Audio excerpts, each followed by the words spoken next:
پیر میر علی شاہ صاحب لکھی. آپ نے فرمایا جدو مختار سقفی دے سپاہی پیچھے لگے یزیدی لشکر دے فوجیاں دے چمچیاں دے کڑچیاں دے, انہوں نے سمجھ نہیں اقتدار کتنی گندی شے ہے. حضرت امام حسین فرماندے سن جان دے ہو میں کون ہاں؟ وہ کہہ دی ایک کلے ہو سکنا جی, وہ نہیں جی توبہ توبہ مسیتی بھی کوئی جتیاں نہ وڑ سکنا جی. میں آکھا اگے حسین کھڑے سن, ہاں اگے حسین کھڑے سن تے ساری دنیا بھی جان دیے حسینن, تے جدو اقتدار دا نشہ ہوئے نا تے او تے حسین بھی نہیں پہچانن دیندا. ہاں مت کوئی سوچے جی وہ کنج ہو سکنا جی انہاں کلمہ نہیں پڑھیا, تو ہم یہ پتہ نہیں اقتدار دا نشہ ہی تے ہے جڑا ممتاز نو پھندے تک لے گیا. یہ پریشانی نہ کی تے کلمہ انہاں بھی پڑھیا. میں آکھا کلمہ انہاں بھی پڑھیا سی جڑا حسین دے مقابلے چ آئے کھڑے سن, انہاں کلمہ نہیں سی پڑھیا.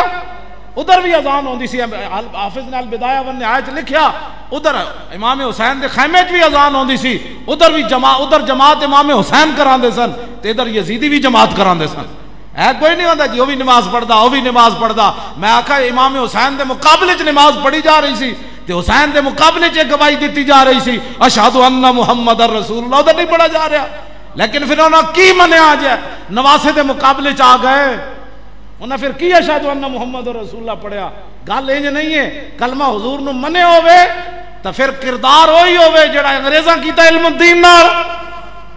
اے پھر کی منیا, وہ تو یزیدی بھی لا الہ الا اللہ محمد رسول اللہ پڑھ دے سن, کسی نے بھی نہیں کیا, بلکہ یزید خود جمعے دا خطبہ دیندا سی, جمعے دی تقریر خود یزید کردا ہوندا سی, حافظ قرآن بھی سی یزید. ایک گل نہ جی انہیں بھی کلمہ پڑھیا. میں کہا کلمہ پڑھن نال گل نہیں بنتی, انہیں جانا انہیں مانا.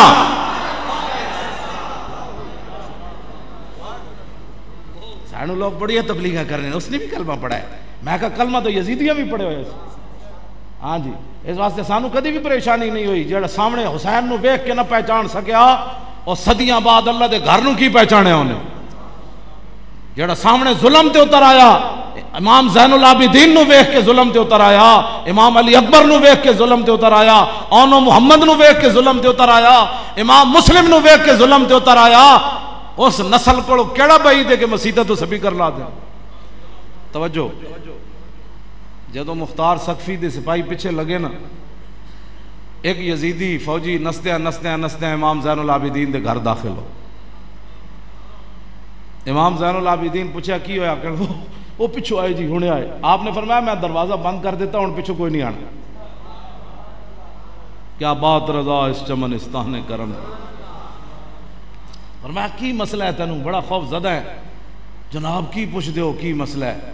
او مختار سقفی دے سپاہی ایک ایک یزیدی نو چون کے قتل کر رہے ہیں, تے میں بھی کربلا وچ موجود ہوں, تے میں نو میرے پیچھے لگے تے میں تہاڈا گھر کھلا ویکھیا تے بڑا.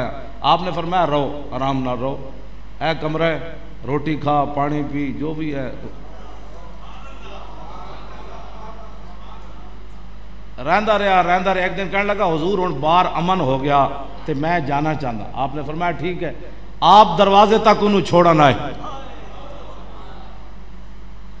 تے جدو دروازے تے پہنچے تے انہیں کہا حضور تسی میں نو پہچانیا نہیں. فرمایا جلیا چھاڑ اس گل نو پہچانیا یا نہیں. میرے نانا جان دا حکم ہے من کان یؤمن باللہ والیوم الاخر فلیکرم ضیفہ, کہ جو اللہ اور قیامت پر ایمان رکھتا ہے اس کے گھر کوئی مہمان آئے تو اس کی عزت کرے. تو میں نے اپنے نانا جان کا حکم مانا ہے, تیری مہمانی کی مجھے ضرورت ہی نہیں. بس ٹھیک ہے, اسی کوئی تیرے کو کام کرانا ہے, اسی کوئی پیٹرول پمپ لوانا ہے, اسی کوئی گلیاں بڑھوانیاں تیرے کو, کیوں جناب, اسی کوئی اپنا پتر بھرتی کرانا ہے. چلیا جا تیرا کام کر چھڑیا بس جا. آخر وہ کو رہن نہ ہویا. انہیں کہا حضور تسی میں نو پہچانیا نہیں, کربلا وچ میں تواڈے مقابلے چ کھڑا سی یزید دے لشکر. آپ نے فرمایا کمینیا جدو تو داخل ہویا میں تینوں ادوں پہچان لیا سی. میں جدو تو داخل ہویا میں ادو پہچان لیا سی. لیکن سن او تیرا کردار اے آل بیت دا کردار. کیا بات رضا اس چمنستان کرم کی, کیا بات رضا اس چمنستان کرم کی. زہرا ہے کلی جس میں حسین و حسن. کیوں جی